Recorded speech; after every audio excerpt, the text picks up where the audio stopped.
this surveillance video, walking away from a gas station explosion in Miami last week, is now facing serious charges. He's accused of siphoning gas, which led to that major explosion. And tonight we're learning this wasn't his first attempt. Our own Roger Losi is live at the Marathon gas station in Miami, where it all happened, to explain. Lori, when the wind blows just right, you can still smell the gasoline in this neighborhood. And if you look over there, you can see the charred remains of that explosion on Friday. We spent the day looking through criminal and court records and found out that the guy that Miami police arrested here apparently has a real passion for petroleum.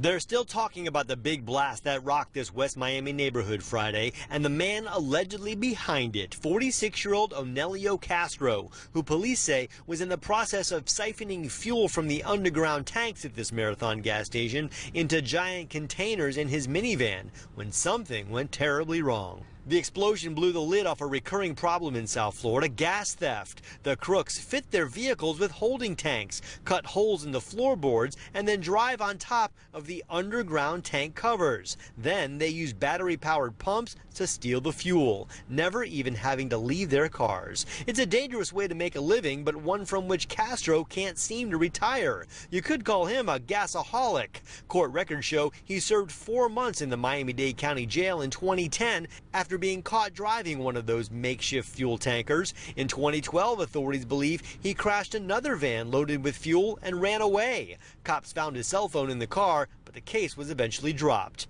And records show he served 90 days in the slammer last year after he was caught driving yet another bomb on wheels. In fact, he was still on probation when police say he was at it again last week. Castro managed to escape serious injury Friday. The question is, will the blast convince him to find a less explosive way to make a living?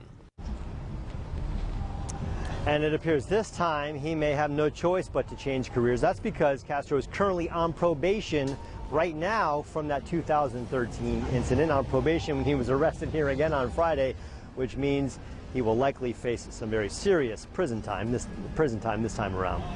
Live in Miami, I'm Roger Losi, Local 10 News.